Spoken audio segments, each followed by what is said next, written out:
सभी दोस्तों को मेरा प्यार भरा नमस्कार। आप सभी का आपके अपने से प्यारे से छोटे से चैनल इंग्लिश विल पे स्वागत है। तो चलिए गजब तरीके से आज हम लोग फिर से सीरीज को आगे बढ़ाने वाले हैं। याद रखिएगा कि जब तक फोड़ेंगे नहीं तब तक, हाँ जी, तब तक छोड़ेंगे नहीं, छोड़ना नहीं है, हार नहीं माननी है, ठीक है। हार नहीं मानी कतई किसी भी तरीके से, कुछ भी हो जाए करके दिखाना है और आप लोग करके मानोगे। बिल्कुल निश्चित रूप से इंग्लिश विल के साथ बने हुए हो तो करके मानोगे, ठीक है। तो चलिए शुरू करते हैं। किक द बकेट, इसके ऊपर जो यहाँ पे वन वर्ड्स दिए गए हैं, ये वन वर्ड आपको डिटेल में बताए जा चुके हैं। प्लेलिस्ट में देखिएगा, सब कुछ आपको पता चल जाएगा और बहुत ही इजी तरीके से, बहुत ही मज़ेदार तरीके से आपको समझाए गए हैं। उम्मीद करता हूँ आपको बहुत ही मज़ा आएगा उनमें भी। तो चलिए फर्स्ट नंबर की तरफ चलते हैं। Kick the bucket. Kick means मारना, बकेट मीन्स बकेट में लात मारना। अब बकेट में लात मारने का मतलब क्या हुआ, यहां पर देखते हैं ऑप्शंस। बकेट में लात मारने का मतलब होता है मर जाना। मतलब ऐसे मान लो जैसे किसी के पाप का घड़ा भर गया, लोग बोलते हैं ना पाप का बड़ा घड़ा भर गया, अब पता नहीं कब वो फूट जाए। तो इसलिए वहीं से मान लो, इसको अपने दिमाग में कनेक्ट कर लो कि वहीं से बना हुआ किक द बकेट। जी हाँ, क्या बना हुआ है, किक द बकेट। तो साथियों देखते हैं किक द बकेट का मतलब क्या हुआ, मर जाना। अब मर जाने के लिए क्या रहेगा, टू डाई। जी हाँ, बिल्कुल सही है, टू डाई। लेकिन सुनिए, बहुत अच्छे इसमें कुछ वर्ड भी आए हुए हैं। चलो एक के बारे में जरूर मैं बताना चाहूंगा, हशमनी। हशमनी का मतलब क्या होता है, रिश्वत देना, हथेली गर्म करना। रिश्वत देना का मतलब समझ रहे हो, ठीक है, रिश्वत देना। तो उसके लिए हम क्या यूज कर रहे हैं, हश मनी उसका मतलब होता है ब्रिंग समथिंग, कुछ लाना, फॉल डाउन, ठीक है, सभी जानते ही हैं। Hair breadth escape, hair breadth escape का मतलब बाल बचना। क्या रहेगा इसमें, नैरो एस्केप। क्या रहेगा, narrow escape. Breath hard, long air, very naughty problem नहीं रहेगा। नॉटी प्रॉब्लम का मतलब होता है बहुत ही कठिन समस्या, विकट समस्या जिसको बोलते हैं, बहुत ही कठिन समस्या। तो बाल बचने का बहुत ही कठिन समस्या से कोई भी लेना देना नहीं है। चलिए आगे बढ़ते हैं। पैसिफाई। पैसिफाई का मतलब क्या होता है, बिल्कुल सही आप लोग अनुमान लगा रहे हो। पैसिफाई का मतलब होता है शांत, ठीक है, शांत करना या शांत होना। अब यहां पे शांत होने के लिए अपोजिट सिनोनिम हमें देखना है। अब सिनोनिम की बात आती है तो शांत होने के लिए शांत ही ढूंढा जाएगा। एग्रीगेट, एग्रीगेट का मतलब क्या होता है, किसी चीज को भड़का देना, ठीक है, किसी चीज को भड़का देना। एक्साइट, अभी आपने पढ़ा, उत्तेजित कर देना, भड़का देना। रिकॉन्साइल, समाधान निकालना है, समाधान करना। तो यहां पे क्या हो गया, अपीस। अपीस का मतलब शांत होना। पैसिफाई का सिनोनिम क्या रहा, अपीस। ऑफेंस, ऑफेंस मीन्स क्या होता है, ऑफेंस मीन्स होता है अपराध, ठीक है, अपराध। तो ऑफेंस के लिए यहां पे अब हम क्या यूज कर लेंगे, ऑफेंस के लिए प्यारा सा वर्ड देखते हैं कौन सा रहेगा भाई, कूल डाउन। किसी को कूल डाउन कर देना, शांत कर देना, ऑफेंस से मतलब नहीं है। अपोज, विरोध करना, ऑफेंस से मतलब नहीं है। अगेंस्ट, विरुद्ध, ऑफेंस से मतलब नहीं है। क्राइम, जी हाँ, ऑफेंस मीन्स अपराध और क्राइम मीन्स अपराध, ठीक है, क्लियर हुआ। आगे बढ़ते हैं। ऑब्स्टिनेट। ऑब्स्टिनेट का मतलब क्या होता है, बड़ा जिद्दी किस्म का इंसान, ठीक है, आप लोग जैसे जिद्दी हो, ठीक है। तो जिद अच्छी होती है, अगर अच्छे काम के लिए की जाए तो जिद बहुत अच्छी होती है। तो ऑब्स्टिनेट, ऑब्स्टिनेट का मतलब जिद्दी। अब ऑब्स्टिनेट के लिए देखते हैं इनमें से कौन सा प्यारा सा वर्ड हमारे सामने एंटोनिम के रूप में निकल गया था। एंटोनिम मतलब विलोम शब्द के रूप में कौन सा वर्ड हमारे सामने निकल के आता है। तो देखिए क्रेजी, क्रेजी का मतलब तो होता है भाई पागल, ठीक है। तो ऑब्स्टिनेट का मतलब जिद्दी, पागल, विलोम तो है नहीं।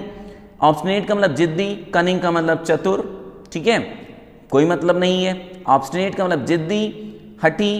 तो यहां पे इरिटेंट, इरिटेंट का मतलब क्या हो जाएगा, उत्तेजित करने वाला, उत्तेजक, ठीक है, उत्तेजक, ये भी नहीं होगा। ऑब्स्टिनेट का मतलब क्या हुआ, मैंने बताया, जिद्दी। सबमिसिव, सबमिसिव का मतलब आज्ञाकारी, किसी चीज को मानने वाला, ठीक है। तो ऑब्स्टिनेट का सबमिसिव। मोनोगैमी। अब देखो मोनो के बारे में कई बार मैं बोल चुका हूं। मोनो का मतलब था एकल, एक, और गैमी का मतलब क्या हुआ, विवाह। तो एकल विवाह, एकल विवाह अब देखते हैं एकल विवाह का अपोजिट इसमें क्या क्या मिलेगा हमें, राइट अपोजिट क्या मिलेगा। वैसे तो दूर दूर तक तो थोड़ा बहुत किसी से संबंध मिल सकता, बट जो सबसे निकट हो, जो सबसे फेयर लग रहा हो इस मामले में, उसको हम लोग चुनेंगे। पॉलिंड्री, बहुपति प्रथा या बहुपतित्व नहीं। बाईगैमी, बाईगैमी का मतलब द्विविवाह, द्विविवाह ये भी नहीं होना चाहिए। मिसोगामी, अब देखो मिसो जिसमें लग गया, इसका मतलब सीधा सा क्या हुआ, इसका मतलब हुआ घृणा करने वाला।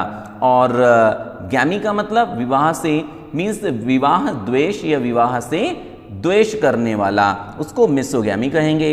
अब पॉलीगैमी, पॉलीगैमी का मतलब होता है बहुविवाह।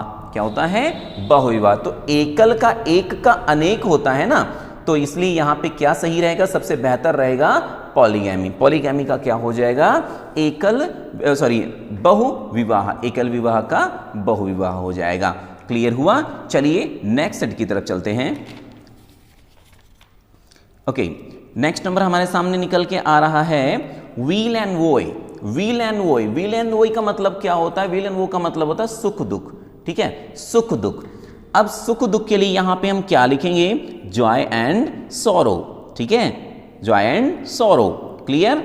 Bone of contention, bone of contention का मतलब मेन झगड़े की जड़, जिस चीज से झगड़ा हो रहा हो, ठीक है, वो उसको हम बोलेंगे बोन ऑफ कंटेंशन। ठीक है, बोन ऑफ कंटेंशन, झगड़े की जड़। तो इसके लिए कौन सा भाई इसमें ऑप्शन सही रहेगा, क्या इसमें हम कॉज ऑफ डिस्प्यूट करेंगे, कॉज ऑफ डिस्प्यूट, कॉज का मतलब कारण, ऑफ डिस्प्यूट का मतलब विवाद, विवाद का कारण या झगड़े की जड़, जी हाँ यही रहेगा।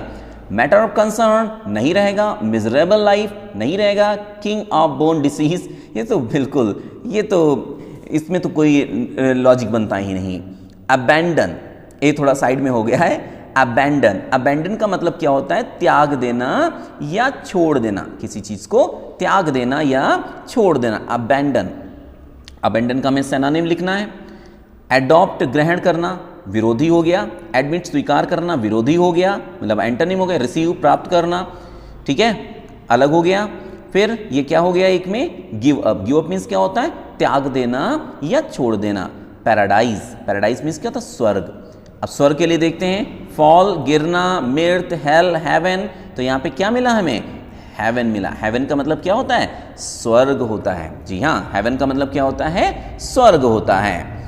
Next one is regular. Antonym हमें लिखना है इसका, रेगुलर। रेगुलर का मतलब क्या होता है, नियमित रूप से। तो नियमित का यहाँ पे पंक्चुअल, इर्रेगुलर, केयरफुल, डल। तो पंक्चुअल तो इसमें यहाँ पर तो नहीं होगा, क्योंकि हमें यहाँ पे इर्रेगुलर वर्ड मिल रहा है। इर्रेगुलर अनियमित, केयरफुल मीन्स सावधान, और डल मीन्स बद्दा। और बदसूरत भी कह सकते हैं, मंदबुद्धि भी, मूर्ख भी कह सकते हैं। ठीक है, इनसे कोई लेना देना नहीं रहेगा। रिवॉर्ड, रिवॉर्ड का मतलब क्या हुआ, पुरस्कार। पुरस्कार के लिए क्या हो जाएगा, हेल। अरे भाई एंटोनिम लिखना है तो पुरस्कार का नर्क थोड़ा ना होगा। दंड, ये भी नहीं होगा। गिफ्ट, उपहार, ये भी नहीं होगा, है ना। प्राइज, ये भी नहीं होगा, तो फिर होगा कौन पुरस्कार का क्या होगा, अब बताएं, पुरस्कार का क्या होगा, पनिशमेंट होगा। उधर से मैं गिनवाते लेकर चला आया, आप लोग साथ में लेकर आ गए। हेल मीन्स नर्क, पुरस्कार से नर्क का कोई लेना देना, दूर दूर तक नहीं, छुट्टी पर भेज दो। रिवॉर्ड मीन्स पुरस्कार, जिसको पुरस्कार दिया जाएगा, अगर उसको दंडित किया जाए तो विपरीत काम हो गया नहीं हो गया, उल्टा हो गया नहीं हो गया, ठीक है, तो क्या रहना चाहिए, पनिशमेंट। गिफ्ट, ये तो सेम रहेंगे तुम्हारे, पुरस्कार, प्राइज, गिफ्ट, ये तो सब सेम में आ जाते हैं ना, सिनोनिम में आ जाते हैं। तो आई होप आज का वीडियो आपको बहुत ही मजेदार लगा होगा और नॉलेजफुल तो बिल्कुल है ही। तो चलिए फटाफट शेयर कर दीजिए अच्छी तरीके से, और हाँ ये सभी चीजें अच्छी तरीके से अपनी कॉपी पर नोट कर लीजिएगा। चलिए मिलते हैं नेक्स्ट वीडियो में, तब तक के लिए keep learning, keep practising and जी हाँ, टेक केयर।